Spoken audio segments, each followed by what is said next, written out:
Good morning, folks. Hope you're doing well. If you would be so kind as to give me a 5x5, just send me a post on X. Let me know that you can hear me. I was acting up a little bit earlier today. Wasn't able to see anybody's posts on my timeline. So I'm not sure if you can hear me okay. If you could, just a 5x5 would be fine.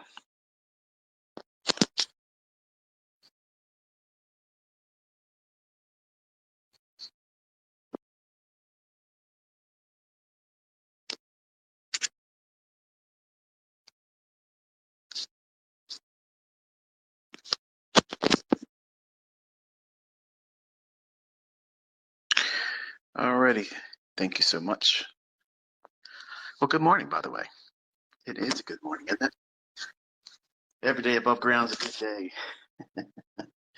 And I'd like to take a moment real quick just to let you know that don't think that I don't appreciate the fact that you're putting in the effort for yourself to be on a Saturday morning, no less, listening to the old troublemaker pour out the fact that you're putting in the effort for yourself to be on a Saturday morning, no less, listening to the old troublemaker pour out 33 years of experience doing it wrong, doing it right, doing it the best. So congratulations for having the tenacity of coming up here, wake up early enough or stay up late enough, or defer your weekend warrior events to do this. I will promise you today, I tend to go long sometimes, but I have something I have to be a part of today. So I know sometimes I rib you in the beginning stage. It's going to be a short one, 4 hours. We will be very long with this one today. Okay, it'll be under 45 minutes or so. I want to kind of like draw a contrast between two concepts that many times gets confused either by my presentation, which I'll admit sometimes I'm not always the best in terms of articulating when I'm ranting. I'm just basically going where I'm feeling led by at that moment. And today, I kind of like a little bit more focused because I want to draw a very stark separation between daily bias in the marketplace and narrative. And I want to open it up with initially stating that the bias on a market is absolutely not a narrative. Okay, and I've had over the years students come in and say, "Hey, look, it's most important. What should I focus on initially? Like, what's the first thing as a developing student, trader, or someone that's a break-even type trader? What should they focus on first?" And they think it's entries. Tell me how to get into a marketplace. How do I know when to buy it? How do I know when to sell it? What's the entry mechanism that never fails? What's the buy signal and sell signal that allows me to not worry about even placing a stop loss because you're too panicked to get in there and start trying to be fun. So you have to first realize the risks. And before you even get to that stage of knowing when to buy and when to sell, or even stop losses, because they're pretty easy. The very thing that you're afraid of the most, placing stop loss and controlling the risk, that's the easiest thing. That's the easiest thing to do. And you can tell, and I was guilty of this in the beginning too. As a 20-year-old, I was afraid to place a stop loss because I was afraid I'd be wrong. I was afraid they would stop me out. And at the time, I didn't think of a collective day, doing the air quotations with that. I just figured that the market would just come back and get my stop and then run without it. And I didn't even have enough experience at the time to warrant that fear. But it just goes to show that that's what we're afraid of. We're afraid of being wrong. We're afraid of losing money. As an investor, as an entrepreneur, as a trader, you got to warm up to the idea that you're going to do it wrong. The market will sometimes just be stupid and do something that you did not expect. Okay? And that might incur a loss. So the bias on a marketplace, that's very simply, are you bullish or bearish? Now you can be bullish or bearish on the daily chart, the weekly chart, and have a very long-term or intermediate-term bias. I'm bullish on gold. I'm bullish on equities. I'm bullish on whatever currency you're interested in. But for what time frame are you bullish? Because I could be bullish for 10 minutes trading in a 15-second chart, but inside of a long-term macro bearish market, and I can trade profitably doing that. So many of you are so rushed to try to get into something, you're not giving yourself the adequate time to learn how to trust a bias, and then moving past that to where the rubber meets the road, it's narrative. See, bias is rather simplistic. You arrive at that on the weekly chart.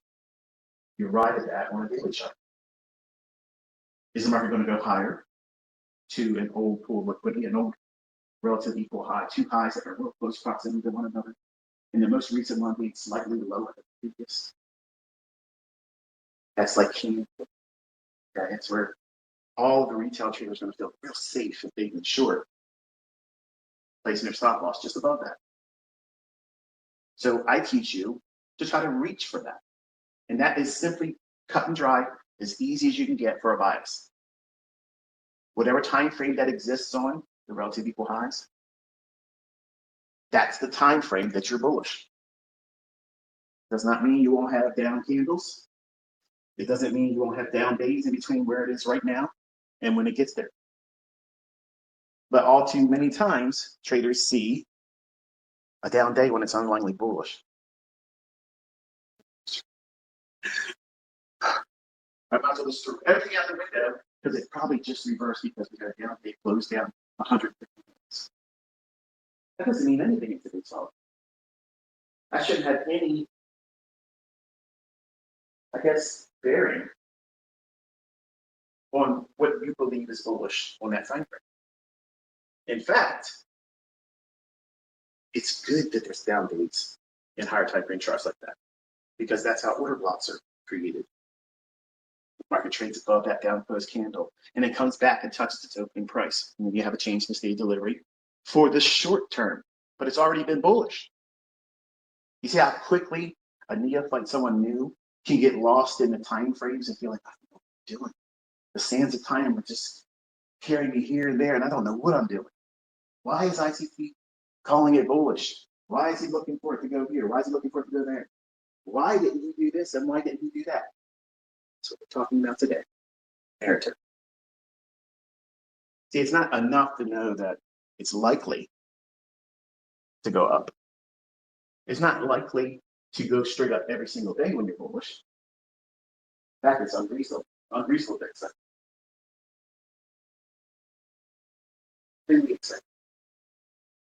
And when it see far less likely that it doesn't go up, it's narrative.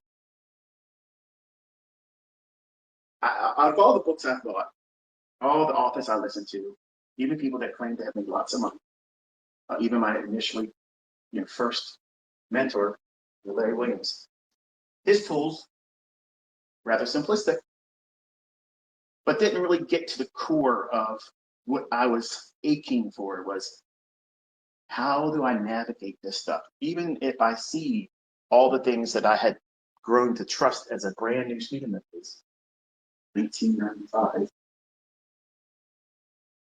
I had to find my way through all that stuff because I would overanalyze, I would second guess, I would sprinkle this and that from everybody else that I thought I was learning good stuff from.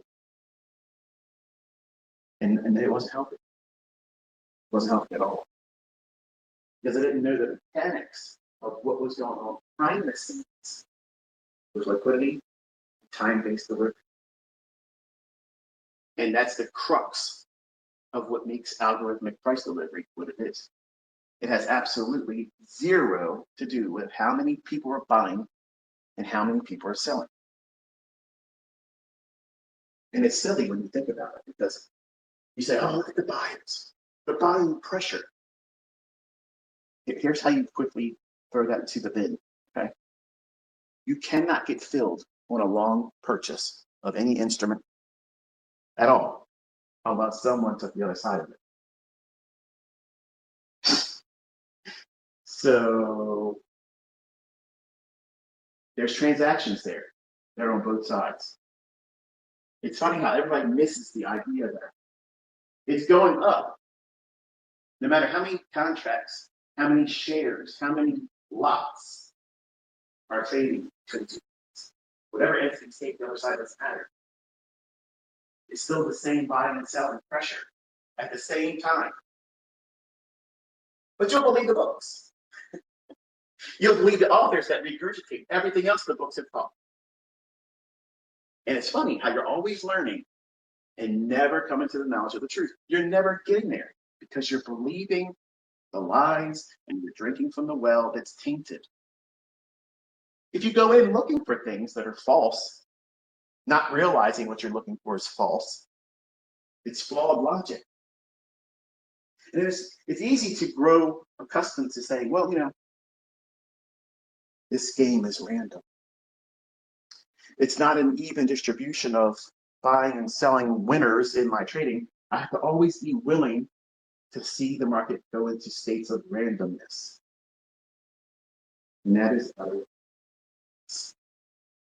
everything's in here, down to the tick. Proof of that is you can see it before it happens, and where it trades right to a specific level, down to the quarter point or it stops. And one has to admit, either the world collectively is listening to little old me, a nobody from Middle River, Maryland, and they're all marching to the beat and drum, the Pied Piper playing, and they're buying, they're selling, they're stopping exactly where I said that level should be sensitive. Or, and this is the truth of what it is, the market should break. And they're set to that level by algorithmic price level. It doesn't matter. All of a sudden, nobody wants to buy above that tick high. No one wants to sell below the tick when it's been dropping, right where we say it's going to go to. Isn't that odd? Isn't it odd? Okay, look at your level 2 data. There's the believer. But there's still orders above these levels. Why aren't they getting tagged? Because they're not part of the party, folks. They're not being invited. You're just left outside. The 501 Club, the people that are in the mix right now, they're in there. They're moving and shaking. They're in there. They have been ushered in to the highest place right now. That's the volatility in the marketplace right now. They're in there. And you always have people that are outside waiting for somebody to get tired and go home. So they can allow them by fire code to let more people into the party. They're trying to usher in. Hey, look, it's bucks, bro. Please let me slip in. I'm at my quota. I can't let by in. Think about it like that. Why aren't these moves getting that 1 quarter tick past it when there's 300 buyers? 300, 500, just beyond where we said it's going to go. And it says, can't come in. See, you've never went into the marketplace looking like that. You never investigated those things like that because the books never told you to think that. Just like when you go to school, they don't teach you how to be an entrepreneur. They don't teach you how to be your own business person and pay less taxes. Get paid to spend the money that you made through your business and then pay less in taxes than somebody that makes even more than you in a salary job. You're going in ill-equipped, ill-informed, uneducated, and I'm raising my hand right now because that's exactly how I started too as a 20-year-old. In 1992, I absolutely had no idea what I was doing. Zero. And scared. And every time I went in and I was buying, I really didn't know what I was doing. I was very anxious. I could not afford to lose any money.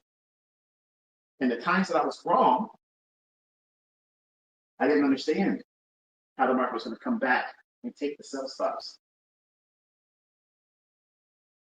Anyway, time. Here's the I'm thinking, okay, I'm going to wait for it. Yeah.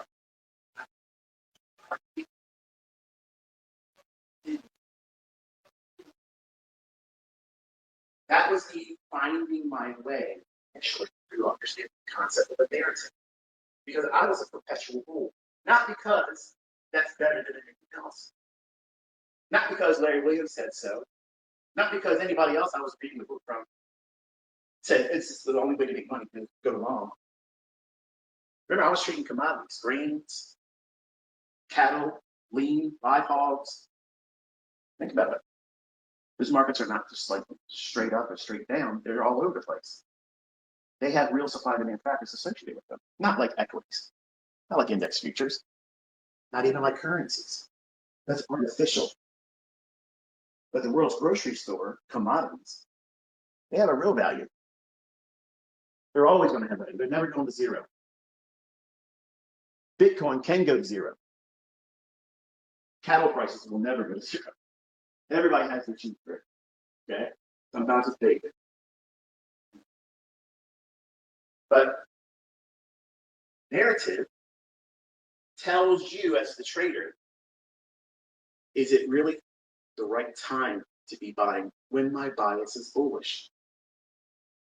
And narrative is the definition of how that time frame that you're looking at is going to deliver to whatever target you arrive at in your analysis. Case in point would be this.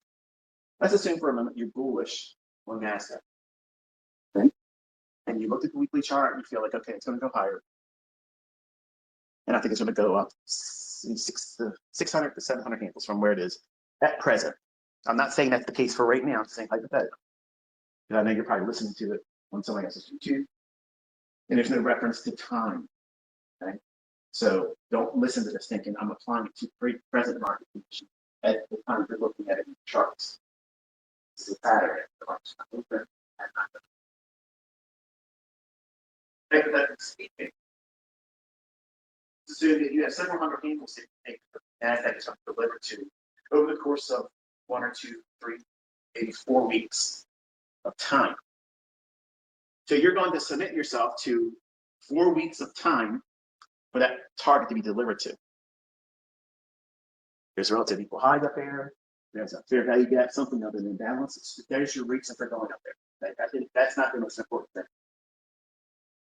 The important thing is, now that you arrive at that bullish bias, how will every single daily candle paint? How will price book on the daily chart? Where will it open be? How will it close that day? How will it close between Monday and Friday? Where's the low from? How much can it move for that particular week? And still be bullish, but not deliver it all in one shot? See, these are all questions you have to have, kind of like a checklist. Now, I used to have a checklist. It used to be a long, like a pre-flight list of things I'd worry about. And I shared it before.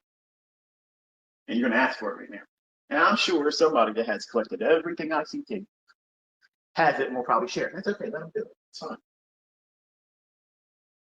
But it's as simple as this. Every session, that is the London Open, that is the Asian session,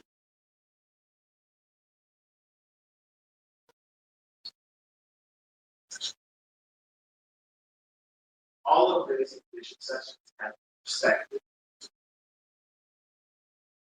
Also have their own time-based range, where there is what it's going to do in that segment of time. And they're like puzzle pieces. Think about it like this. Anyone that does jigsaws, and I love jigsaw puzzles. I'm a problem solver. I've always invested in puzzles. And I've collected jigsaw puzzles since I was a young guy. And the more pieces there are, the more I love it. And anybody that's ever done anything with jigsaw puzzle knows that you gather all the smooth edges, those pieces first. Doesn't that sound similar? Doesn't it have echoes to something I've already been teaching? Find it where it's smooth, okay? And then when you get all those smooth pieces, what are you doing? You're making the border. The furthest extreme of whatever that image is that makes that jigsaw puzzle, it's a patient. You build that border first, and then start working your way in. That's the secret to a jigsaw puzzle. You find all the border pieces first and work your way in. Well, when I teach you to read price action, what do I tell you to look for? Smooth. Look where it's smooth in price, because that's where it's going to disrupt it. And here's the wonderful thing. That occurs every session. Every session. But you're looking at it just for the daily range on a 15-minute time frame, or you're looking at it from low to high, only one pool of liquidity. It's all that's going on right now. It's only going to reach for this one. And that's fine in the beginning. It's absolutely fine. That's the proper way of going through it. But if you stay there and you stagnate that perspective only, looking for whatever your closest buy sign at 9, that's how you should start. That's a low-hanging fruit objective. That's easy to get to. It's a quick, easy reward. It's an attaboy, attagirl, pat on the back. Feedback. The instant gratification of seeing it deliver like that, that is important as a developing trader. But it's not all there is. It's not all there is. The reason why I teach the lower time frames is because it gives you greater detail. It gets you down to the microscopic level, like someone that is an engineer. And they study structures, real structures, steel bridges and whatnot. And they don't just walk around and look for bends and cracks. They're looking really detailed because they see stress fractures that are forming that you just won't see. It'll make it up. So what are they doing? They're studying that bridge. They're looking at the lower time frames, the microscopic level. They're looking for stress fracture. Well, in price action, when we're going sub 1 minute, already somebody goes, okay,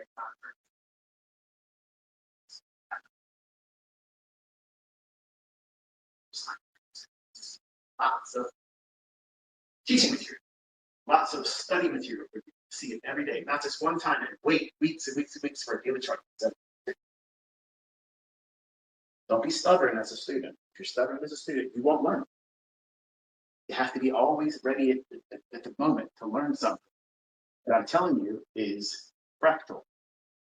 That means everything that I'm applying to, let's say, a 15-second chart. All those things happen on a 4-hour chart. They happen on a daily chart. They happen on a monthly chart. They happen on a yearly chart. Okay?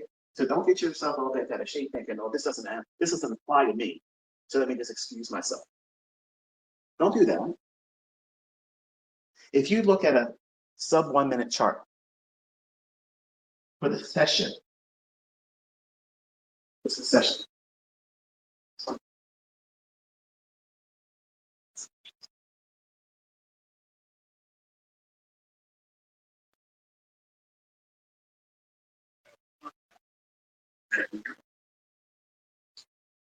So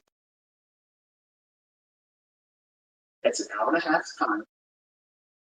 And no, it's not a 90-minute cycle. It's just a block of 90 minutes. If you look at sub 1 minute, you're going to see lots and lots of relative equal highs and relative equal lows. And you'll see how the market gyrates and clears those and then moves in the direction you thought it was going to go, assuming your bias is correct. So narrative affords you the understanding of how on these smaller time frames, 1 minute, 5 minutes, sub 1 minute, how they're going to go intraday and seek the liquidity. You do not need level 2 data. You don't need it. You don't need volume profile. all that other stuff, PSA, all that stuff, it's no different than a Bollinger Band or an EMA, exponential moving average. They're just gimmicks. But you know what? What I'm teaching has no gimmick to it. It's liquidity. And I'm teaching you how to not even spend that much time worrying about if you're right or wrong about where it exists. Because they're always going to be below a single low, and even more so below closely correlated lows. That means they're very, very close in proximity to around the same price. And the one that's most recently formed, if it's a low, it's going to be slightly higher than the one previous to it.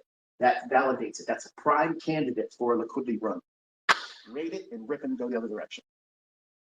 That's narrative. How does ICT buy it there? Why didn't he use that right there? Why didn't he buy it there? Why didn't he look at this as the market structure here? That's what I'm answering. Now, a new student, this lesson admittedly something right over your head, but I promise you, bookmark this on this. They're going to put it on their YouTube channel, and I gave them permission. But this is my capability. I could talk this talk on my YouTube channel, but that rather than doing it. But because I don't need the money, and to prove that I'm trying to teach you for the purpose of simply helping, and the teacher means edified by doing it. I know this is reaching you. I know it's helping. But don't be frustrated if you're relatively new and this feels like it's going over your head. The people that do put it on their own YouTube channel, could you please just make sure you post the link? Don't do it 50 times in the comment section under this. It's just one time is necessary. Don't spam it. So that way folks can watch it on your YouTube channel, then you can pull up subtitles and do all that stuff and not worry me about it. But come back to this lesson when you get a little bit more experience.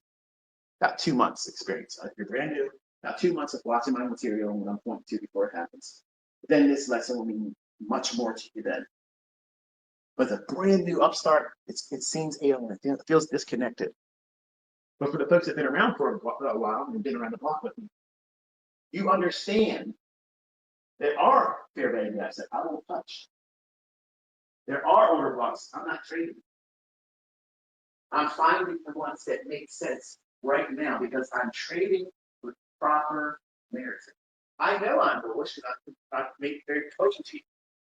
It's going higher on the daily chart. Here's where it's going to go to. Isn't it wonderful? I did it again this past week. I was a little nervous the previous week. I was afraid it was going to work this past week.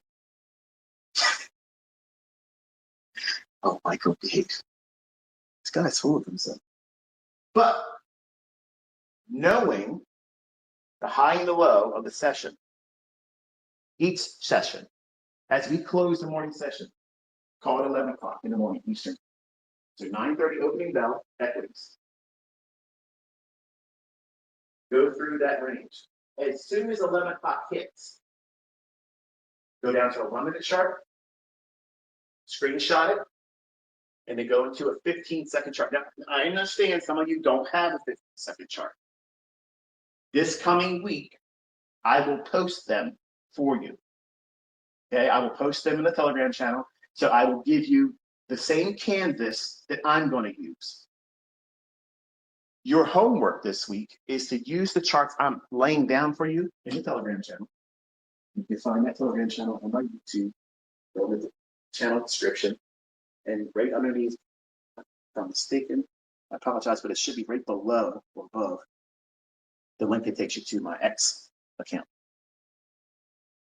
aka Twitter. That way you know you're using the proper Telegram channel. If you're watching something in a Telegram channel, they're offering you investments for their logo. I don't see what they're doing. That's not me. I'm asking partnership. I'm not offering this. I don't create cryptocurrency. So there it is. I'm not asking you to send me money. Pay me, right? So if anybody does that and it has my name attached to it or my image, it's a fraud, it's a scam, don't believe it, just get away from it. But the charts I post, I want you to do what I'm going to tell you now. And then I want you to do this every day as a trader. Because this is what I do. You want to know how I see price? You want to get good at it like I am? You're going to do this. The session closed at 11 o'clock Eastern time. I don't care if it continues going higher. I don't care. That's not what we're talking about. But you have to encapsulate that jigsaw puzzle. You got to get the border pieces first. 9:30 to 11 o'clock. You can make all the money that you would ever dream of in that 90-minute period of time. I promise you, you don't think so. You think you got to swing trade. You see these guys, yeah, man, nobody can trade intraday scalps. You know how nobody scalps and makes money, bro. Why are they ignoring all my students? Why are they all ignoring your profits that you're openly showing? Why are they ignoring that? Isn't it odd? It's odd that everybody else outside of our group turns their cheek like, oh, it applies to everybody else. So let's not talk about them because they're here for cult. And we are the cult. We do things differently. And by taking that 90-minute period of time from 9:30 to 11,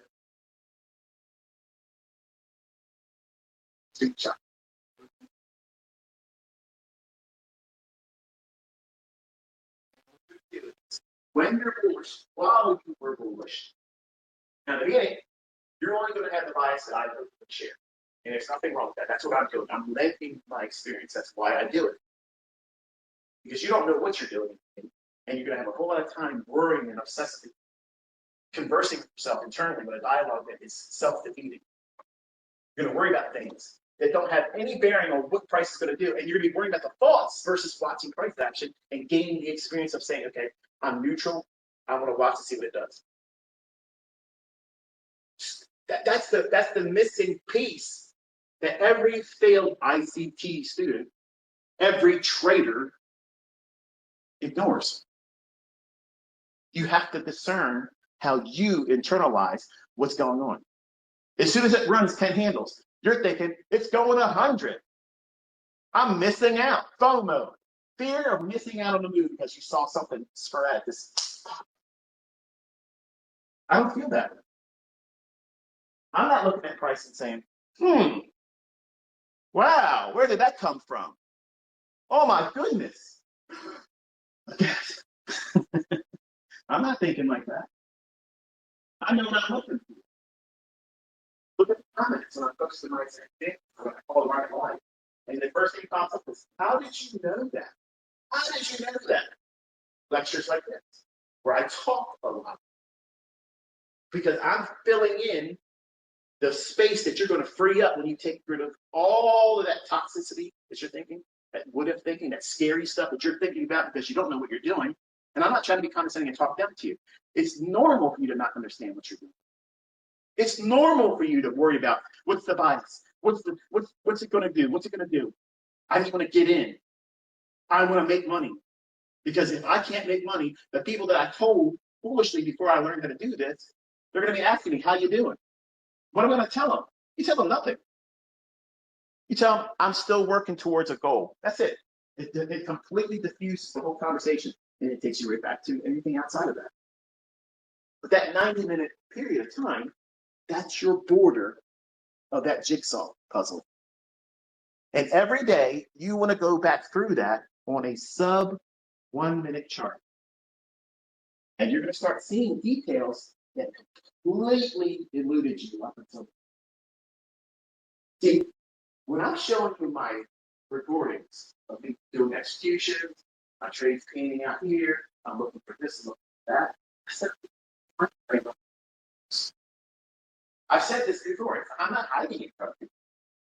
But if I'm watching 12 monitors, how could I possibly have all 12 monitors and the perspective that I'm gleaning from all of them collectively in a cohesive manner to say, okay, this is how my brain internalizes what I'm explaining to you today.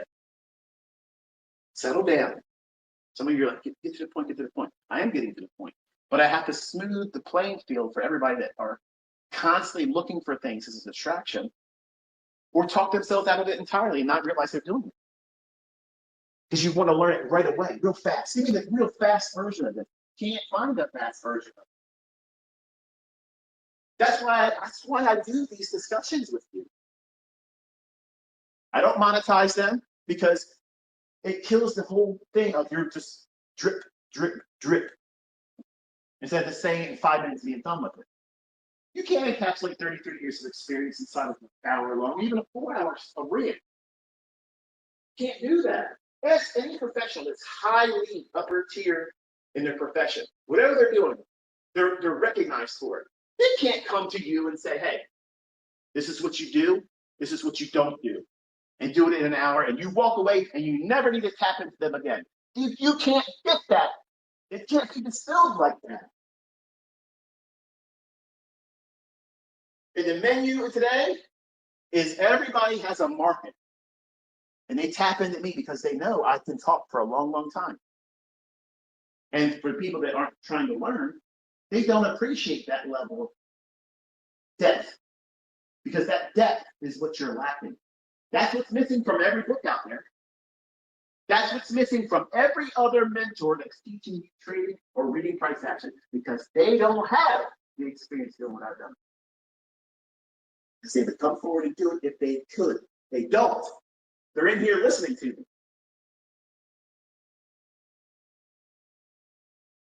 You take that sub-1 minute chart and you go through it. When you're bullish is bias, you look for the time that it makes relative equal lows.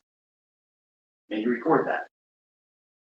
Then you record how far higher it moves away from those relative equal lows before coming back down to get them again, running below it. And you want to mark the time it does that. And you start doing this every day. Every day. You're going to see things that you never saw before. Your subconscious is going to see so many opportunities every single day for weeks and months and forever, as long as you're a trader. That perspective is going to unlock why I'm picking that specific 1 minute candle. It's going to unlock why I'm waiting. I'm not yet. I'm not interested yet. And you're also going to see time-based price runs that they cannot fucking hide from you. They can't hide it from you. If you're looking for it, how are they going to hide it? The price is going to move, period. They're not going to be switching prices and time deliveries all the time. They can do it for a short period of time. They can do it for a short period of time. But don't lose your mind and think, oh no, they changed everything. They finally caught on to ICT and they're changing everything. If you only knew how many times over the 20 plus years of me having a face in this industry where people could say, this guy says this, this guy says that. And if everybody starts doing it, ICT's methodology is going to be the new retail. There's still people obliviating on such a thing. It's nonsense. Because what I'm teaching you is the heart of what makes these markets go up and down.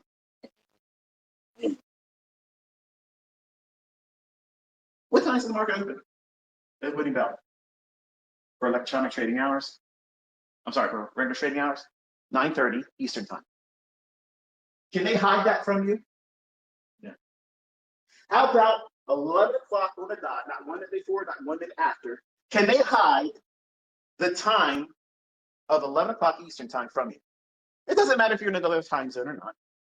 That time is a static. It can't change. Not going to reinvent the clock. Think about it. You're worried about things that are completely outside the scope of reasonable.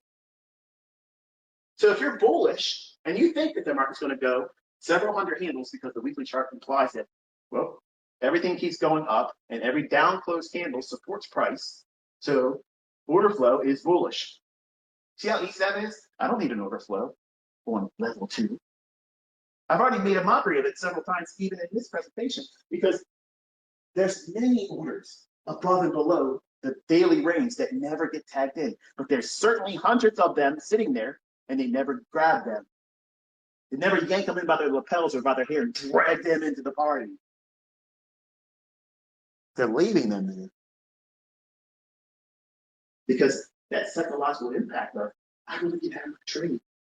I want to get my target, and then you pull it back against them. What are they going to do then? Start lowering their willingness to get out at a lower price. And that's where your bearish fair value gaps come in.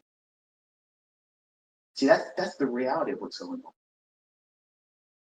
But narrative is, how will that daily range develop? At what time will the daily range create the low? At what time will it create the lunch high? And how will that high or low during the lunch hour be utilized starting at 1:30 Eastern time? Because that closes that lunch period. It's a 2-hour window from 11:30 to 1:30 Eastern. Inside those 2 hours, the only thing you're looking for, this is time to write stuff down. To 11:30, 1:30, you're only interested in what has happened in the morning. What has happened in the morning? Have we gone up? Okay. Here is a perfect intraday bias. I said perfectly by saying it's perfect. Even if the market is going to reverse on you and you're trading inside of a market that's primarily bullish, this will work for you. If the market's bullish and it's going to continue in the afternoon, it's still going to work for you. The only time it will not give it to you in terms of an opportunity is when you have this one shot bat out of hell. It never turns around. It just keeps going up and up and up and up or down. How many times do you see them in a month? Some of you don't even know. Some of you don't even know how long it takes before one of those days form and how frequent. They don't happen. But isn't it funny how you get into a trade and you think that that's exactly what's going to happen that day?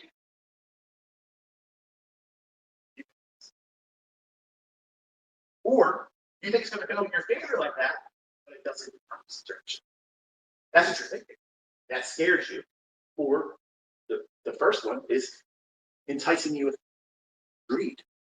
So you think every day is going to be like a bat out of hell. It's going to go straight up, straight down parabolically. Even knowing that that's a fear for you, you still lose time. Does that make any sense? No. I'm afraid that the market's going to tear my head off and use it as a soccer ball. But I'm afraid to put stop loss in to protect my equity. You're not a trader. You think like that, you do that, you're not a trader. Don't call yourself a trader. Don't even post your payouts because you're not trading, you're gambling. And gamblers get to do that for a period of time until we are not allowed to do it. There is in this instance. You have to know what the London previous Asian session, pre-market, look for it. Now I walked you through that this. I gave you an example of going through, look for this liquidity, look for that liquidity, put it on your chart. And then I gave you a key, a chart that shows those very levels this week on my reviews. Is that complicated? Is it complex? Am I hiding something? Am I contorting the logic to make it so it's never achievable in your own hands? No, of course not. Of course not. At 6 o'clock Eastern time, when they start things up, and let me put this to bed real quick, okay? I taught you several forms of gaps that are not standard theory in learning in the industry. If you recall how we have a close at 4:14. For all you folks that are freaking out, sending me emails that I'm not reading, because your title's telling me every time you see it, or leaving comments on my YouTube channel. What are we going to do when they keep trading 24 hours? Oh, what are we going to do? I'm going to quit. I'm going to quit, and I'm probably going to start selling used cars and starting OnlyFans. That's what am I left? Nothing after that, right? I mean, all of my trading hinges on that little separation between 5 o'clock and 6 o'clock. I mean, what is ICT without that, right? Folks, relax. If you take the closing price, when price no longer delivers, quote unquote, to the pits when they were active, the final settlement price. If you take that and you apply it to 6 o'clock's first tick, I don't give a fuck. That was attention. Some of you are sleeping. I don't care if they keep it going. I'm going to still use the first tick opening price at 6 o'clock. All they're going to do, folks, is hide it that way. That's all this is, okay? It's smoke and mirrors, baby. I got shit. They had no idea what I got. They got no idea. Those separations between that price at 4:14 and 6 o'clock's first tick, that is still going to be, whether there's a separation of trading or not, it's still going to be influential price. You fucking watch.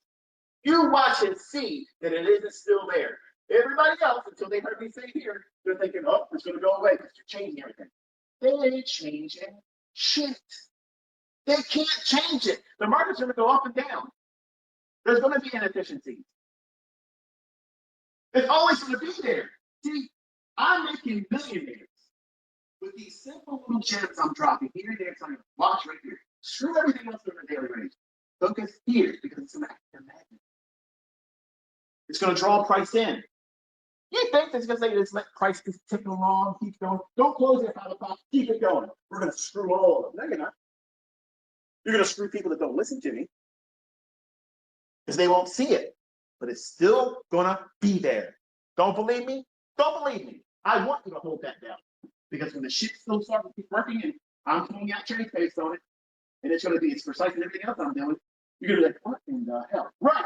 Because it's the daddy talking to you. They can't do shit. They can't do nothing. They have to let price go. It's going to happen regardless. And they cannot stop you. They cannot stop you. They can't prevent you from seeing this. They cannot hide it. Sure, they can go in there and cause the market rip up 80, 120 handles, boom, out of nowhere, just like that. Sure, that can happen, but they're not going to do that every 15 minutes. They're not going to do that every hour because that volatility is going to cause large pools of liquidity. Step back, say, just settle in for a second. See, high volatility can only exist for a short period of time. And as part of a narrative understanding, you have to have that in your understanding. You cannot let that freak you out. You cannot let some kind of a surprise price rip that comes back for liquidity, rips their head off, and then starts going back in the same direction it's going. See, you're afraid to do that if you're afraid of that. If I get stopped out, I'm afraid. Because I can identify what that was. Oh, yeah, okay. No problem. No problem, Phil. Phil's behind the screens, pulling the strings, watching ICT on X and listening to him on his live presentation right now. Taking notes where I'm going to screw him here. I'm going to change this. Phil, you can't do shit. You can't do shit.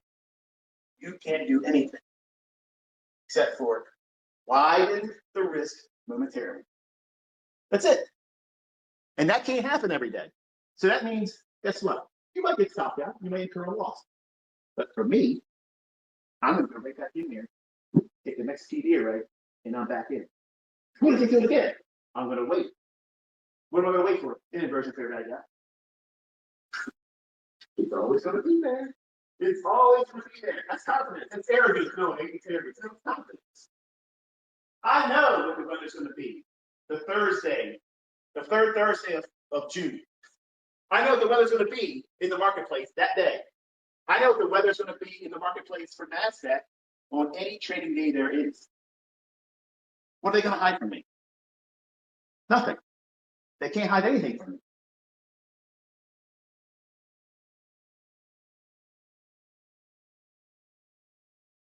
And you need not worry. I told you in the beginning, you're in peanuts. I'm not charging you anything to give you this information. The doubters come. I love it when they come because you see it just like I do. And then you watch them and their opinion. So I'm saying that they follow. You should be encouraged by it. You should be encouraged by the doubters that come here and stay in my comment section and say, oh, this stuff doesn't work. And it does. Every day. Taking that 90-minute window, 9:30 to 11 o'clock. See how I test the patience of what one. Dude, just say what you got to say. I'm saying exactly how I want to say it. Sub 1 minute, 15-second chart. You can do it with a 30-second chart too. But I like 15 seconds because I'm teaching you this is how I do it. So you're probably being compensated financially. You would want me to tell you how I'm doing. Well, I use 15 seconds. I look at relative to the lowest and upper bush on the 15-second chart, and I want to see what time they go down below that now. Then I want to see also how frequently it does it. You're going to find that within every hour, there's a range that you can do the same thing beyond 9:30 to 11 o'clock. And that's why I told you, I don't need a daily chart. I don't need to trade with a 15-minute time frame and wait for sales to form there. I don't need just a 1 minute fair value gap. I can use a 60-minute candlestick, any of them. During active trading, even during Asia, I can trade inside that 60-minute window of time and treat it just like a daily chart. Now, sure, I'm not going to get 150 handles, but I'm going to get the lion's portion of that hourly range using what I'm teaching you here. For the new people, you don't get what I just said. You have no idea if it's going to do it over your head. That's why I said, bookmark this lesson. Because the things I'm talking about, you're going to know more about price action 2-3 months from studying what I taught. Then you go back in, you start looking at these things. It's going to be like, what the hell is going on here? Like, this is obvious. This is so obvious. You're going to want to run through a brick wall because it's going to feel that empowering. I am not afraid of missing anything. I am not afraid of missing shit. They can't hide this. Exactly. That's where my confidence comes from. See, people that are weak-minded, little dick energy, they come here and they literally can't stand it because they're shitting themselves every single day when these price charts are going up and down. They have no idea what they're doing. But you do. You do. You know what you're looking for. And you're learning more now. Narrative is this. When your bias is bullish, you're expecting the daily close to start working towards higher levels. Emphasis placed on moving towards. It need not close on the high. It need not close above the opening. How many times have you seen in previous market moves where the market is bullish and you see an opening, small little shadow or tail below the opening price of the chart in the stick, then it rallies up, and then it closes slightly below the opening. That's fake. That's fake. They know there's a lot of Steve Nielsen cronies out there that say, ooh, look at this, it's a doji, it's a dragonfly, it's a gravestone doji, it's a whatever you want to call it. It's topped. It looks toppy here. Look what it did. It's rejection. And they're going to look at their indicators and what they're going to see in the indicators. If I keep twisting the data and beat it up and keep putting different settings on it, I'm going to eventually see a bearish divergence. And hot damn, there it is. The market's top down.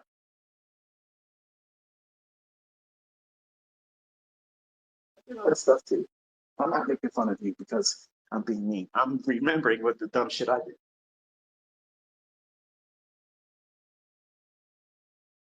The market will gravitate bullish targets over time. Narrative is how are we going to make that daily range form. I told you to look for the Asian session lows.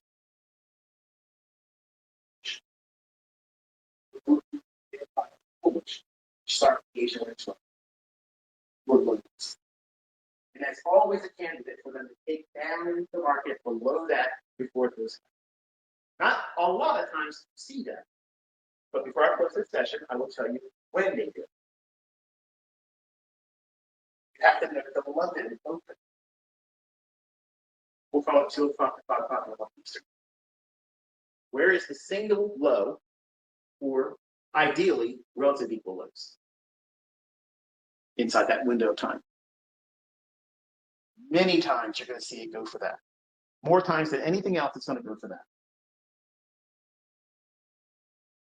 Then you want to look at the 7 o'clock in the morning Eastern time to right before the opening, about 9:30, and find the relative equal lows in that period when you're bullish. Now, everything I just said there, reverse it when you're bearish. When your bias is bearish, you're expecting prices to go lower. What pools of liquidity should I be focused on? Asian range, Asian session, relative equal highs. And that means basically start at 6 o'clock. I'm giving you 6, but technically it starts at 7. Daylight savings times, which I wish they would just do away with that shit. It's the stupidest thing they've ever invented, but sometimes you don't even observe it. And that's what causes these little blurry areas of price action, because there's people trading with big size, and they're going to be placing stops above or below these periods of time relative to daylight savings time. And that's why there's this period of time of about a week, maybe a week and a half, when we transition from daylight savings time to moving back to non-daylight savings time. So with my kill zones, that means that the windows of time I'm operating in, I expand it 1 hour, and I just always work with that. That's why you're always seeing this. One lesson you'll hear me talk about the Asian session or the Asian range being at this time and that time. Initially, I taught it as a static time. But over time, I got more comfortable revealing more stuff that I didn't want to teach you everything.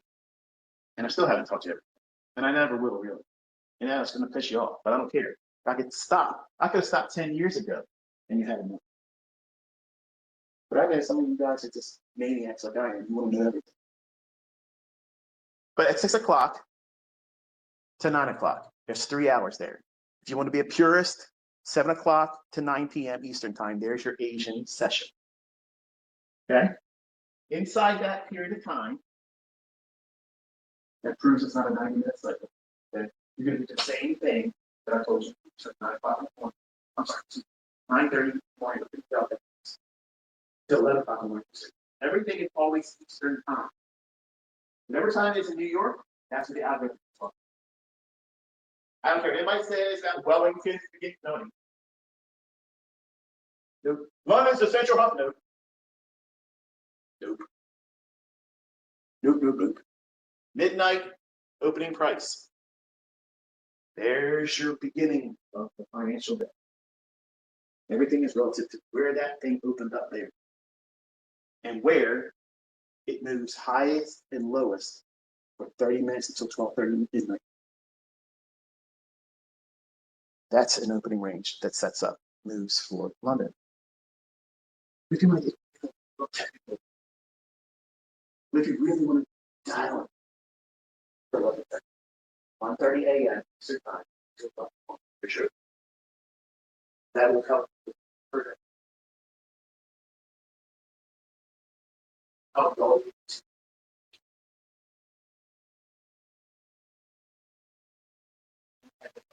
hour. Price action to the next spot. Then at 7 o'clock in the morning to 9:30 in the morning, that's pre-market session trading. That's before the opening bell. It's after London session opening. Post Asia's lunch. I'm sorry, Asia's close, rather. And then what do you have? A small little window of 2.5 hours. And you're going to do the same thing. 1 minute chart, sub 1 minute, 15 seconds. And you're going to look when you're bullish. Look for relative equal lows on that chart. Note when they form. What time are they forming? And how long does it take before they? How long does it take? How far to go up? And what time to come back down? Start seeing time-based deliveries that are within a 15-minute envelope that always repeat. And that just doesn't happen with some pressure. It can't, folks. Nobody's thinking about like that. Their circadian alarm clocks are not kicking in and saying, you know what, I haven't done trade in 15 minutes, let me take another one. They're evenly distributed all of the price movement to afford the influx of trades that are coming in before that 9:30 opening. See, they can't take every possible buy order and sell order and funnel it in just in the first couple minutes. It's impossible because the market's moving. And there's limitations placed on these large conglomerates that push their orders into the marketplace. They have to get their price, folks. They're not like you saying, well, shit, we've had an inversion fair value gap, and then an order block formed, and then there's a propulsion block, and then there's a fair value gap, and now it's formed an inversion fair value gap. This is probably going to go up now. So let me get in there now and chase it. They don't do that. They have to get deep discount pricing. Because that deep discount pricing affords them to spread that purchase into those areas I just mentioned. They push as much as they can on the run below those lows. And then they wait for these imbalances. And they push them in. That's just not what it's doing, folks. When your trade works out, you just happen to be on their coattails. That's why knowing what you're looking for is paramount. And what is not in the chart, but you want to have happen, don't try to be ahead of the setup. I've blown so many accounts. I lost fortunes doing that as a young man. Getting this case of, I'm a hotshot. I know everything. I know everything. I know it's going to go up, and I know it's probably going to give these little wiggle waggles I'd like to see. But guess what? I'm going to be before that even forms because I have an ego. And then I didn't have an ego. That wasn't Bruce bad. I just laid on his ass. Lost money chasing the idea that it will form, but I'm going to be in their core. That's impatience. That's me loving winning. That's me loving the profits. That's loving doctor salary trades. I want another one. Damn it, it's been 45 minutes since the last one. I'm going to go in again. There's no reason to get there. Your tip helps. It helps calm you down. It's okay. I understand the market's bullish. That's not narrative. Narrative is how are we going to make this bullish candle today? And it need not close bullish. Remember, if you see these candlesticks that open, trade up when you're bullish, but they have a lower close below the opening price, that looks bearish to retail traders. That looks like buying pressure has been cycled. Selling pressure increased. That's bullshit. All that is the market coming right back down to redeliver at a discount price. And what many times will happen is you'll see at the restart at 6 o'clock, there'll be a slight gap high. Yeah, so that. Sorry, that. Low during the limit session. And then 7 o'clock to 9:30 in the morning Eastern time, they'll come down, rip through that, and every trader in the world's going to think, ha ha, here it comes. Look out below. They'll start posting on Instagram. They'll start posting in their Facebook groups. They'll go on X, tell everybody, oh, yeah, you need to watch out. Here it comes. Lower prices, baby. Woo, we're going to see who separates the men from the boys because only the smart people are selling short. And I'm going in there buying. And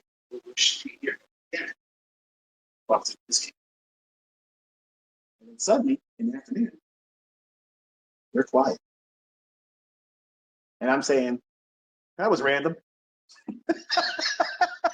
That's my life. You don't even see a daily life video. I do it every day in front of me. It's just that boring.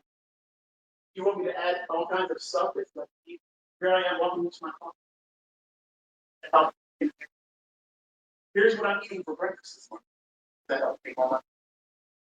Here's a pair of pants and shirt.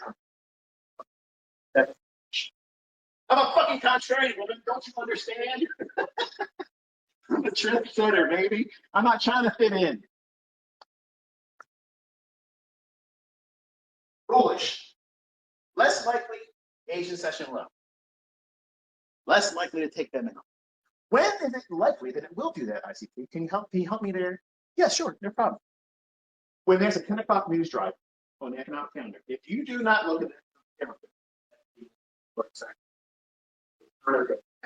and those are the two primary ones. Of course, since trader. By having a 10 o'clock news driver or 9:45 a.m. Eastern Time news driver, that means a report. That's a red folder. You're likely to see Asia's lows get taken, especially if there has been a modest increase moving higher since Asia. You got to look at what has happened prior to 9:30. If it's a straight up run higher, it almost looks like a 45-degree angle, okay, chances are they're going to come all the way back down on that red folder news event at 9:45 or 10 o'clock. So don't be in there trying to get just a gap close on the opening, or don't look for the simple little it dropped down one standard deviation of this or that. No. Narrative says, I'm going to wait and see, are they going to tear the heads off of everyone that has a stop loss below, which is low? And I look for Asia's lows when there's a 9:45 or 10 o'clock red folder event. Red folder, not medium impact, red, high impact. See how important that economic calendar is now? It's like the TV guide from the 80s and 90s. A lot of you kids don't even know what that is. You got to give it to you on the street. Go to this channel on your paid programming, and it'll tell you at this time on this channel, this program's fun. We used to have to get a little magazine every week. Tell us that. Well, you have that same function in trading with the economic calendar. And many of you don't even know what to do with it. You look at that and say, oh shit, there's red folder. I'm not trading today. I was like that too. I was like that. But how you navigate through that is with narrative. When do you use London sessions, medium impact, or no impact?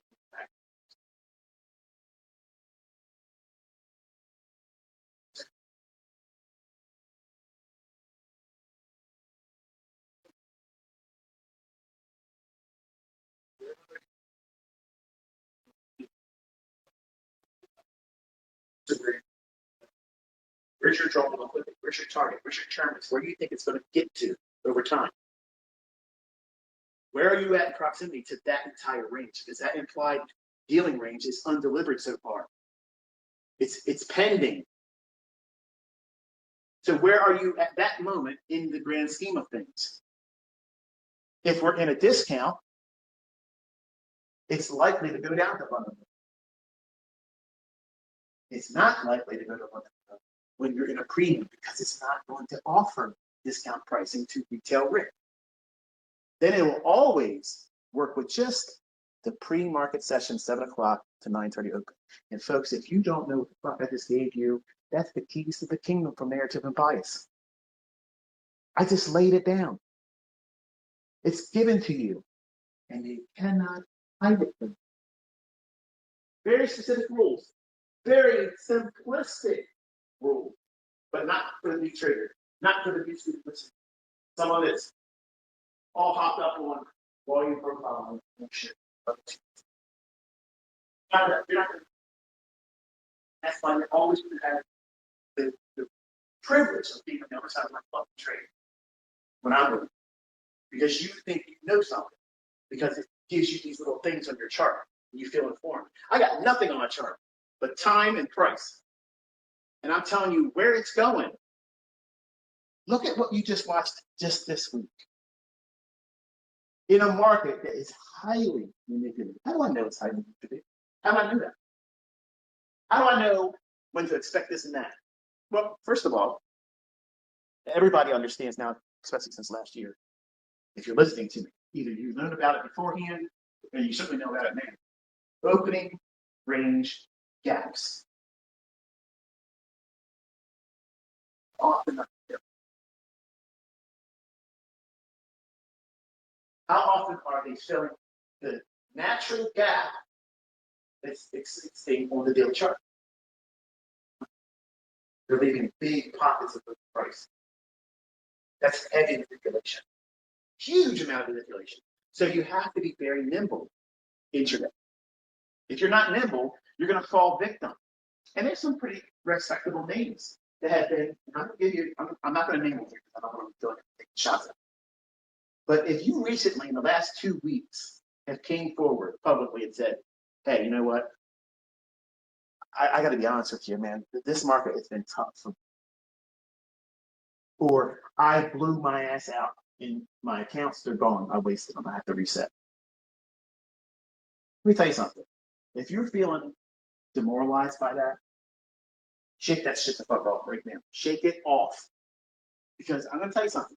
For 33 years, I'm not saying I'm the longest dinosaur, okay?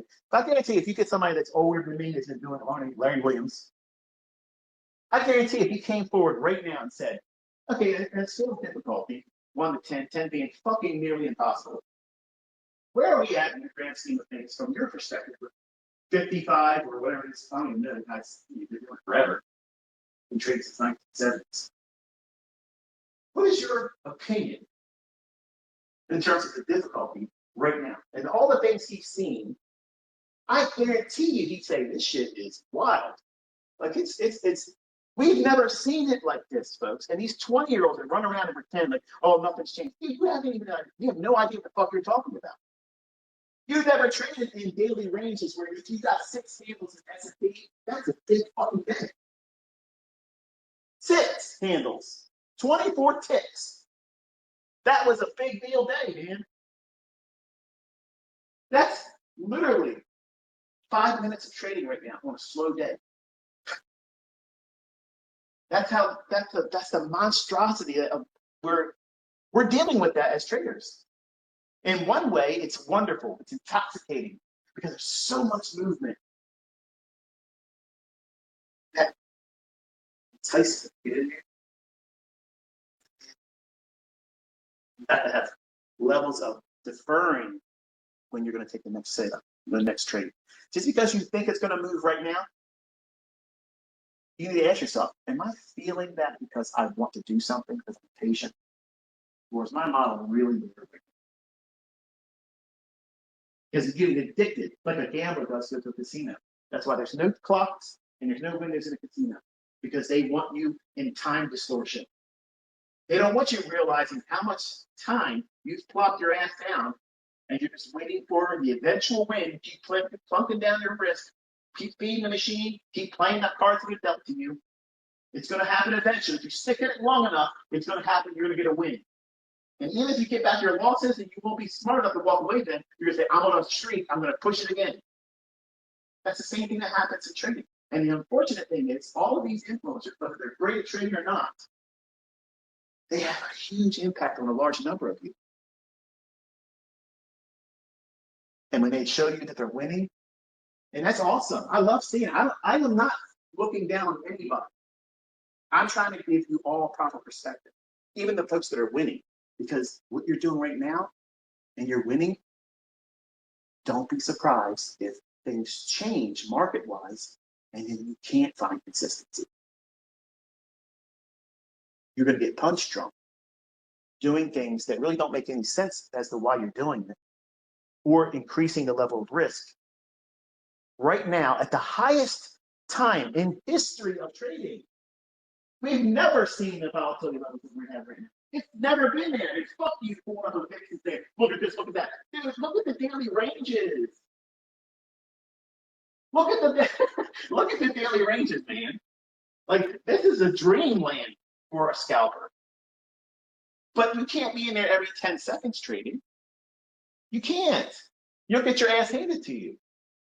And with all this stuff with tariffs, more tariffs, no tariffs, India, Pakistan, we're going to do this, we're going to do that. Everything's a mess right now. All it takes is one little spark. And this powder keg is send this market any direction real fast and tear your head completely off. So having an understanding of why the market will go down to a specific level before it goes higher is narrative. That's not bias. Bias is a static idea. Am I bullish or bearish? Everybody in trading holds a bias. I don't give a shit because, oh, no, I used to trade like ICT. I stopped trading ICT and I got better because I don't trade with a bias. The fuck you do. You do. If you're going in long, your bias is just going fucking up. Nobody says their bias is bearish or I don't have a bias and I'm going to buy long when they're short or wanting to go short. These 20-year-olds got to pull their head out of their ass. They're trying so hard to be relevant, they're going to make up shit just to sound like they're smart. Because most people listening to them are fucking idiots anyway. They're listening to these people because they show you something they purchased with money they made off of sales and mentorship, being a part of my this or that crew, my community. And they champion one or two events in their entire time on social media where, I was in this one trade where I made $1,000, bro, blah, blah, blah, blah. Okay, what are you going to do tomorrow? What are you going to do tomorrow? How about on Tuesday of next week? What are you going to do on Tuesday? Yeah, I know what I'm doing. I know what I'm doing on Friday. Every fucking day in the future, I know what I'm going to do. The only thing I'm trying to have is my wife. If she wants to do something, guess what? Those changes are being made. Because I don't need to trade. Who would you rather listen to? Somebody that has to keep your attention by pushing out all their materialistic bullshit. Here's what I do. Here's all of my depreciating assets. Here's all the fucking things I'm wasting with insurance payments and all this bullshit. I'm barely driving them because I know if I drive them, when I do a resale, the value will be diminished greatly by the miles I put on it. Or someone that says, here's what the market's going to do. And it's none of your damn business. How much money I have, how much money I made, and what I live in, and what I drive. See, you're either addicted to the attention that you want to give to other people, or you're addicted to your personal development. Now, I don't got time for stupid fucking people worrying about what color fucking underwear I wear. None of that shit matters, man. None of that shit fucking matters. What matters is, what can I learn today? How can I apply it to myself as a trader? And how can it help me avoid making losses that debilitate me and completely take me out of the game? And how can I think about this shit correctly? So that way none of this stuff will bother me. Even if I take a losing trade, it doesn't upset me. That's my teaching. Because I'm not talking to you on X. I'm not talking to YouTubers. I'm not talking to people that went to my mentorship.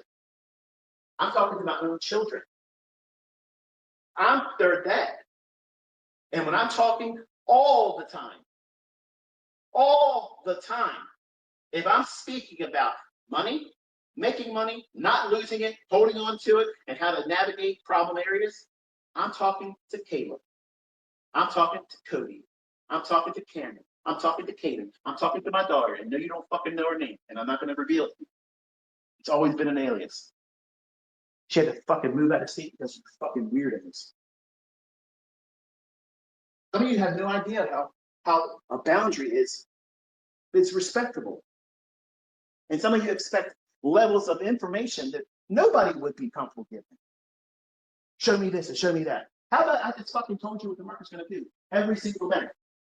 From the daily chart down to the minute chart. You're not content with that? You want more? Fuck you. Go somewhere else and find what I do. You're not going to find it. And if they do it, they'd be selling it. They'd be out here blanketing my posts and saying, here's what I do. Here's what I do. I'm calling this, I'm calling that. They go away like roaches in the lake.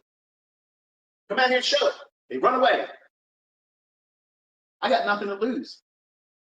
I got nothing to lose because I know my shit works.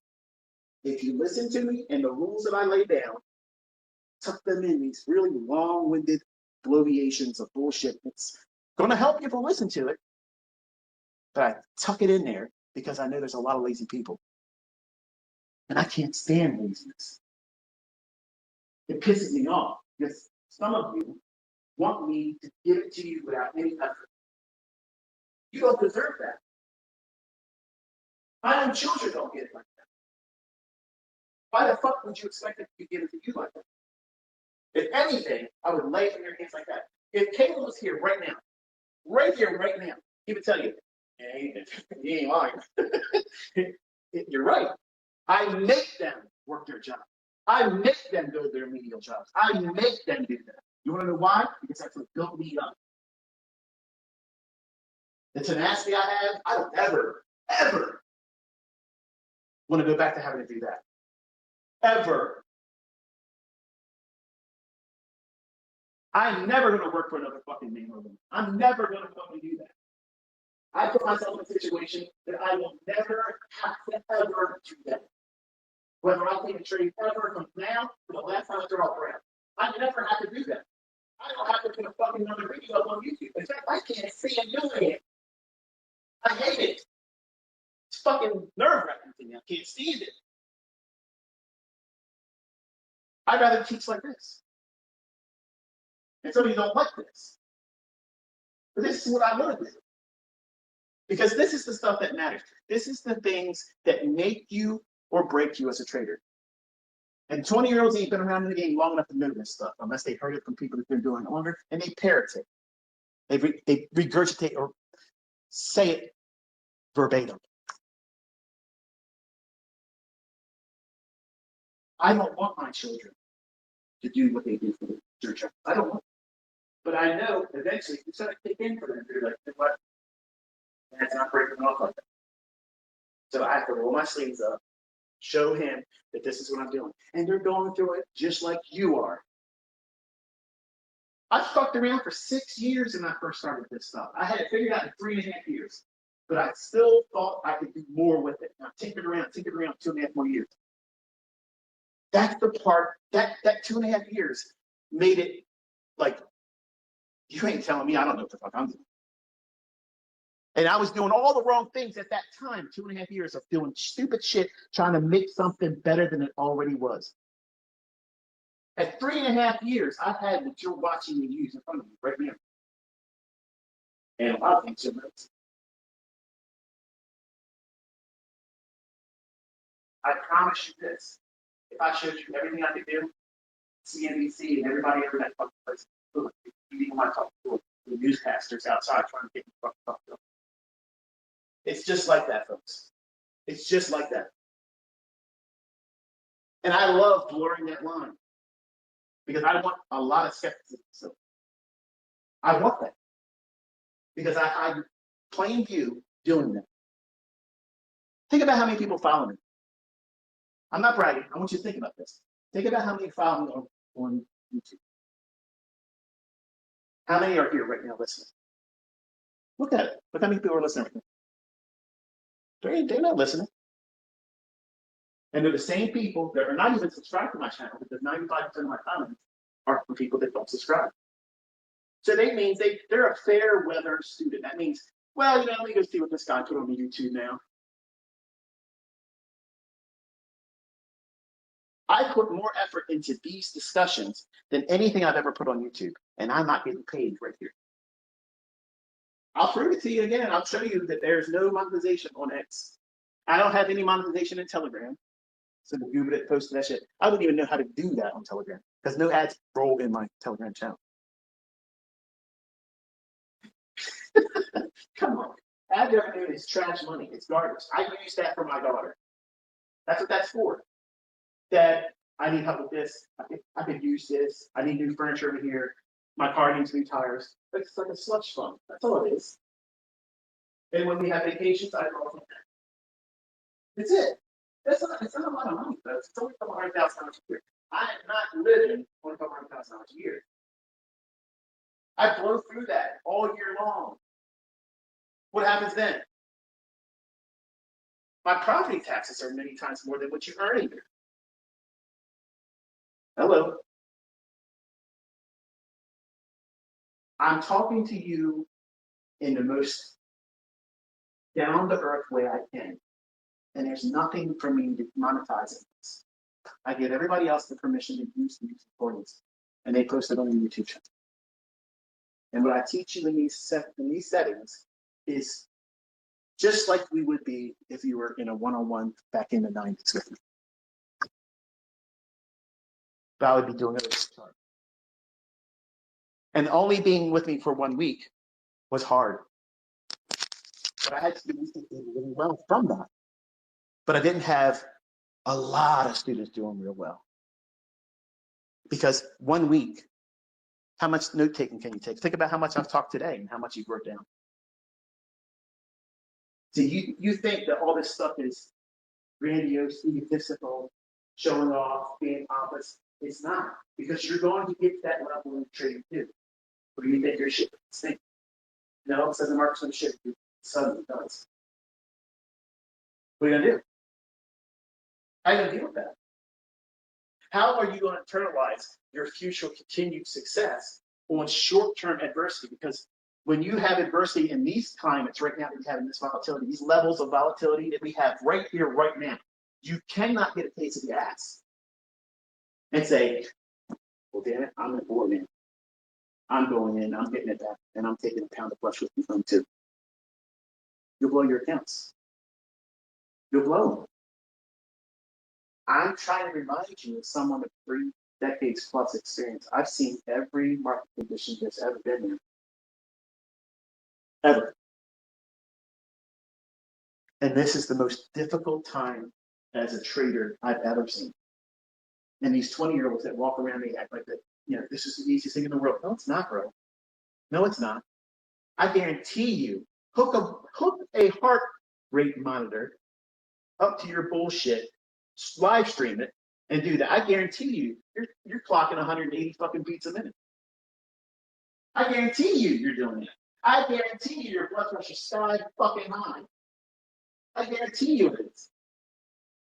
Even in your bullshit demo accounts that you're trading these prop accounts. Because the outcome means something to you. You have to respect it. You have to respect the level of risk that's on right now. But you never hear these young men come out here and tell you until they blow their accounts. And the ones that have character, the ones that are honest, I have every bit of respect for them. When they say, man, I tried to do this and I got my ass kicked. Look around, you'll know who I'm talking about. And I have utmost respect for those individuals. I know you guys don't like when I talk about Patrick Whelan. You know what's charming about him? He's funny. He's a diamond in the rough, though. Because what you don't realize is that was me at 20. That was me at 20. $17,000 a week coming into my hands, and I didn't ever have a job that made more than $200 after taxes. You could have told me nothing about how I wasn't the shit. And I was wasting money, blowing money, and things were a lot cheaper back then. But you know what I like about that? He found his balls to come out and say, I did this, and it didn't work out, and I had nobody to blame. I fucked it up. And I told him privately, and he came back with some bullshit. No, you're not going to teach me. Blah, blah. I'm trying to teach you, bro. I'm encouraging you. That's all I'm trying to do. I'm an audience member. That's all I am. I'm an audience member.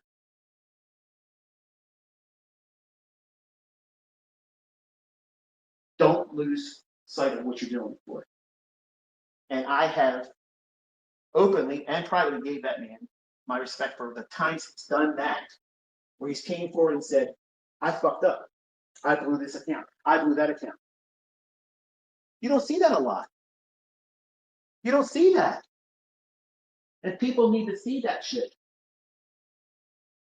They need to see it, not just the fast cars, the vacations, all the people you hang around. It looks like a carnival atmosphere, doesn't it? That's showmanship. But when he pulls back the curtain and says, you know what, I'm working my fucking ass off. And I had a rough week. I had a rough April. He made money, but he is admitting to you that he had to work his ass off for it. That, to me, means something. That's the shit I want to see. That's the kind of stuff, not just from him, but everybody else, because everybody else is walking around like they have sunglasses on and walking on rainbows and fucking sunshine. Sammy fucking sunshine. Nothing ever happens to them. I've admitted, even though you see what I'm doing, I'm calling it before it happens and I'm doing it. It ain't easy. It is not fucking easy. Easy would be me doing every 20-minute trades. I'm not doing it. I'm respecting the measure of risk, the level of risk. And when these guys come out here and they hold your attention with all the materialistic stuff, and they never come forward and tell you their adversities, you need to unplug from them motherfuckers. Unplug. Because all they're doing is captivating you with materialism. And how much are they really giving to you that's useful information besides entertainment, like Lifestyles of the Rich and Famous used to be? You ever watch that show as an older person? I used to. During the show, I took a break. Like, wow, this is amazing. At the end of the show, I'm back to, I only make $180 a week after tax. What a fucking loser. And it's depressing.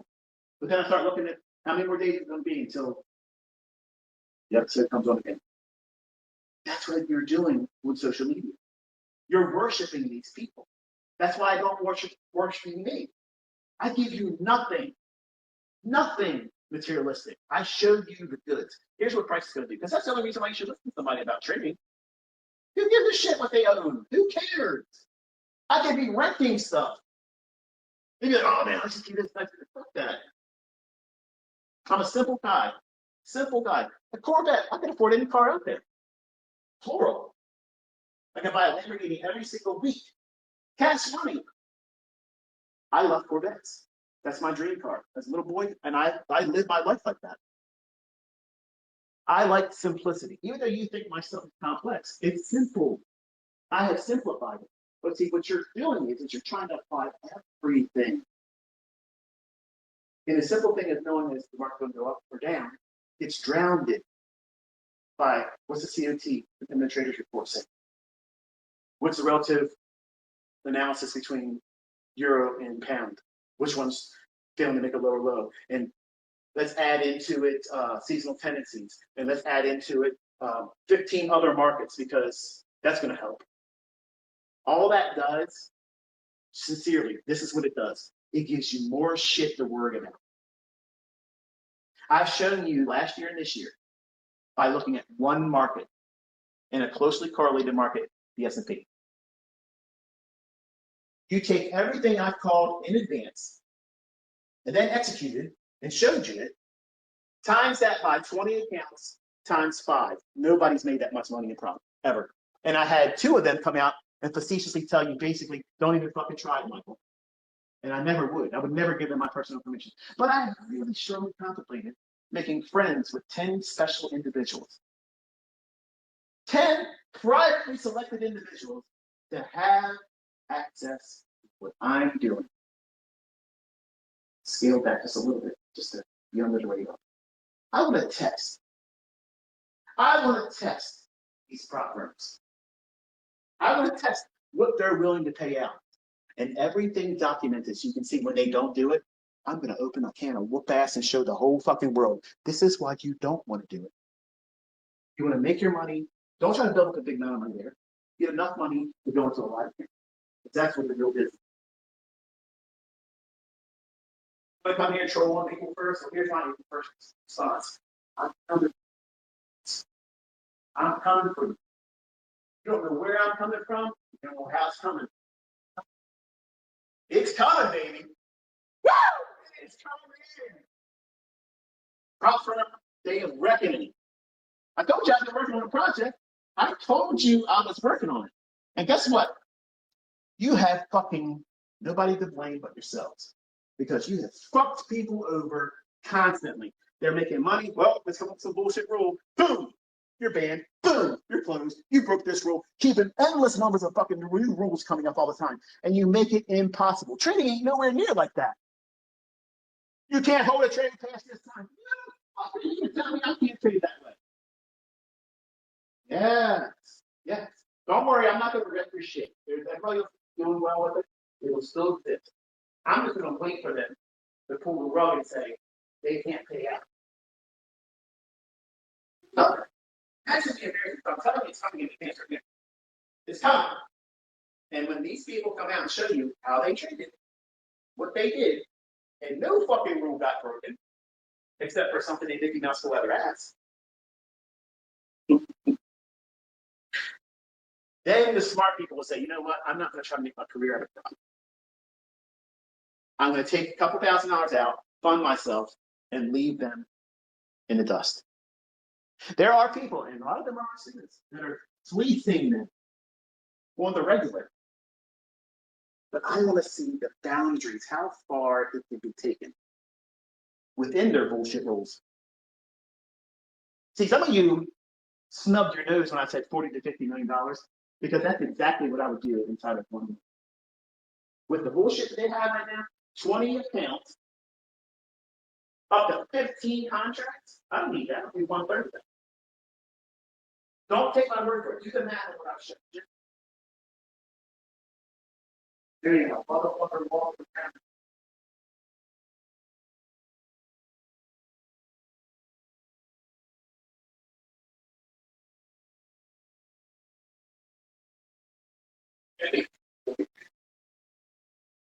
It's just numbers.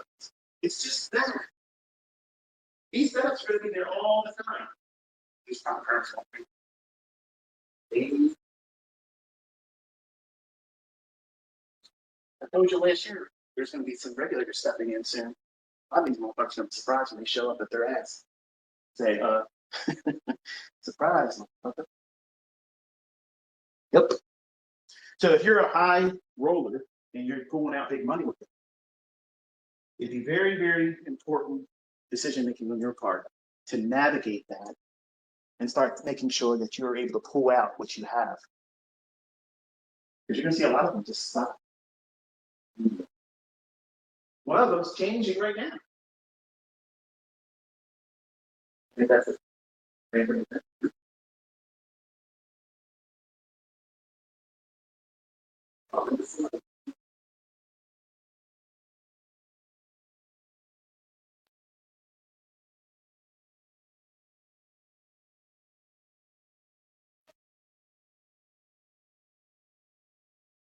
But the regulated broker ain't enough. You're trying to go with the prop firm. I don't even need to trade at all. How about that? But your pursuit of perfection is your very problem. And you think the prop firms are the best way to go about it. They're not. So now think about this for the people that have suffered just recently in the volatility and hurt themselves financially. You're using quote unquote prop firm. They're not even prop. They have no money that they're giving you. They've never placed any of their own physical assets, money at all in your hands. So it's fraud from Jump Street. You're not trading with prop funds. You're trading with demo that you're paying for. Now, don't get it twisted. I understand. I have students that have milked these people. But that's the climate of what it is that you're doing. Okay? You're playing with demo accounts. You're paying for them. And you're gambling with them. And you're gambling with them at the highest level of difficulty that trading has ever seen. And you're surprised that you're failing? You're surprised that this is difficult? See, it's not real money that you're losing. You can only lose what you put into it. Ask the people that have quietly spent $20 to $15, $30,000 on accounts. That's feeling a good idea then. Because they're pushing too hard. If they just sort of did one micro, use a realistic stop loss of 50 handles. One micro, 15 into the product.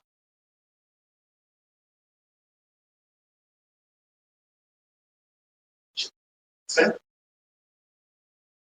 I was right. Sorry.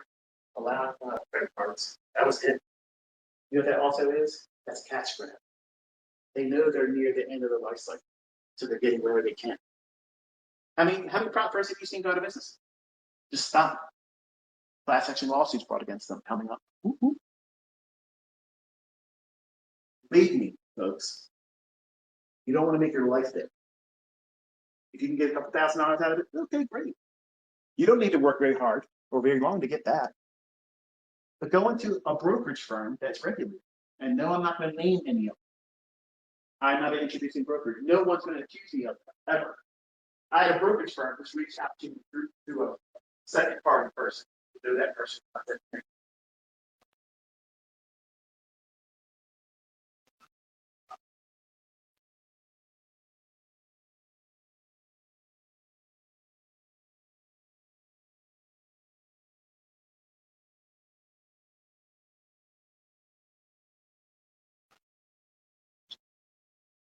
Hey, very good.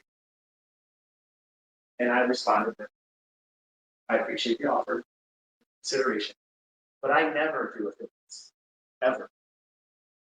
Because I want my opinion to be natural. It needs to be organic. No one pays for my opinion. If I like something, I'll say I like it. If I don't like something, I'm going to tell you I don't like it. And I don't care about your opinion.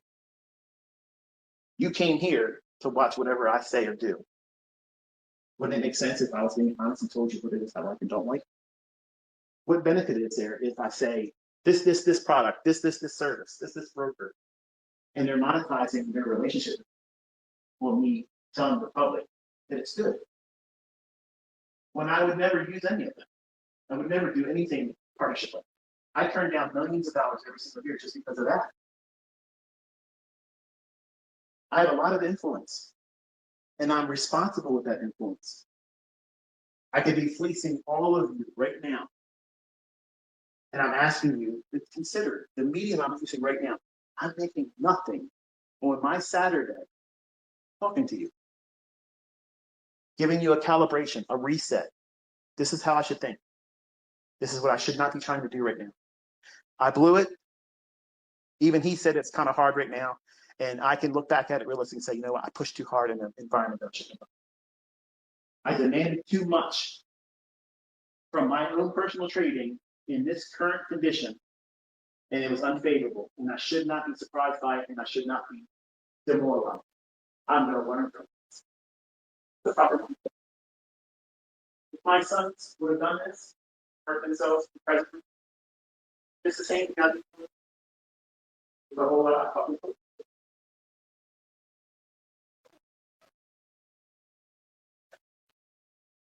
Why?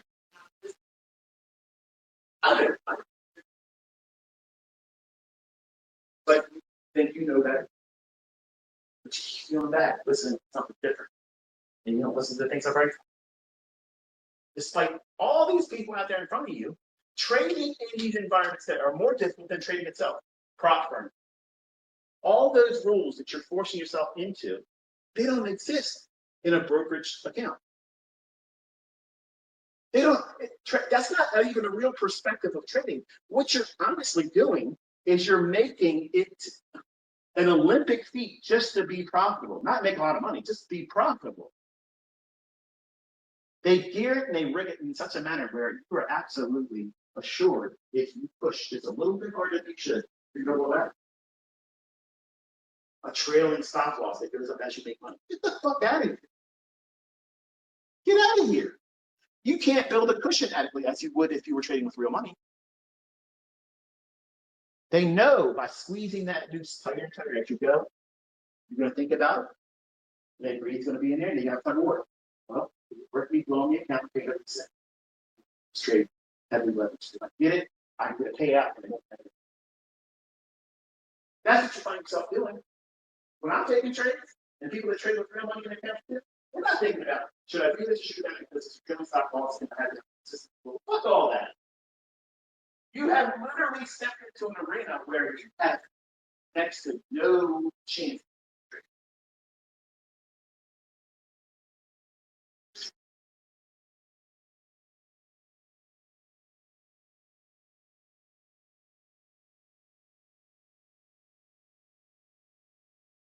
You're trying to do something. But somebody that does have experience, somebody can walk through there and moonwalk through that motherfucker and bankrupt every single one of them, they would never let me take that down.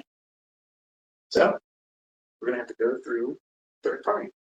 I'm going to have friends and family members that have friends that won't be associated with me. Now we're going to test the boundaries of these companies. 10 per country, 10 per company. So that way you easily distribute everything. And we're going to see what's what. We're going to see, will they really pay you out? Will they really stick to their own rules? Because I can beat these fucking rules they have. I can. It's easy as shit. Easy as shit. People are going to do everything I do.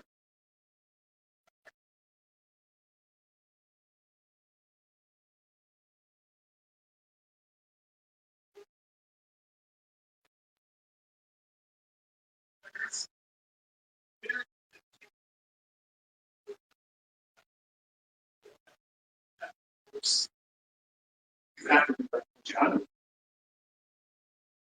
They get to see everything that I'm. And I'm going to throw in some music trades, a couple little dry runs of, draw down here, draw down. But when it matters, it's going to rock it up. You'll see them. You'll see them after a couple weeks because you're looking for them now. And when you think you spotted them, they'll go into a tail stand, draw down. And then it's going to happen. And then we're going to show the world what your company's made of. Is it bullshit and lies and trying to force people to lose money?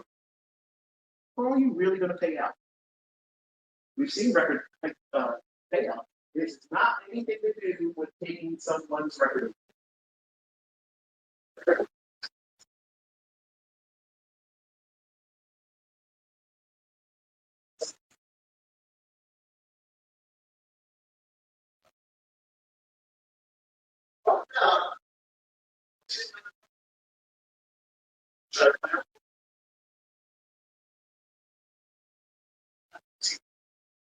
I don't know. I have lots of lucky people. Of the baddest motherfucker that's ever stepped in these markets. We're going to test you. We're going to test you and your ability to pay out. And as soon as you say no, I'm putting that shit on fucking blast. It's going to be on every fucking social media account I have every day for 60 days. Stop. I'm going to copy your fucking account handles and everything and point everybody to what this did not happen. What do you think is going to happen next? Think there's going to be a long line of people waiting for the next fucking discount code? Nope. You're going to be trolling me. You're going to be on your shit.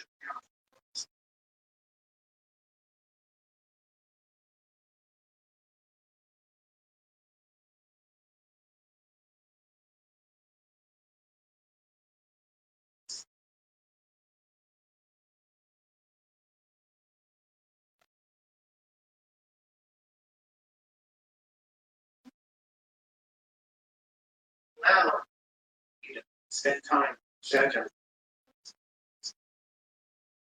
But you had you thought you had fun. At my expense? No, honey. You're going to get fucked. Long and deep with no loot. And ain't a fucking thing you can do. There's nothing you can do about it. You can't stop it. You don't even know where it's coming from. It's absolutely 100% fucking legal. What are you going to do? Nothing. So I suggest you better fucking pay out into the business phone and come knocking for the fucking earned profits. Say no to them. None of them are influencers. None of them have ever be able to say, well, there you go.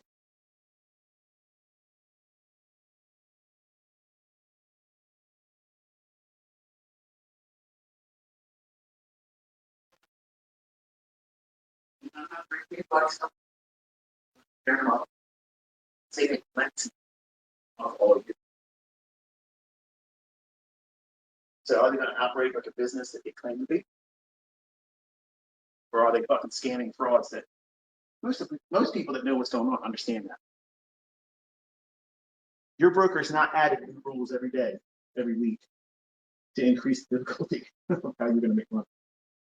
It's not how it works. And when regulators finally step in there and start pushing their dick into them deeper, they're going to have to pay all that money back. There's a lot of people that are frustrated about this stuff. Some of them are my students. Some of them aren't. Getting treated unfair. Take advantage. And you know it's possible.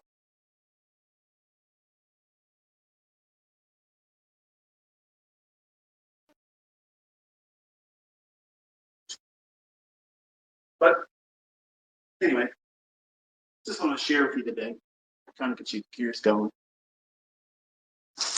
I'd be making a shorter list of rule changes if I were you in the prop firm companies.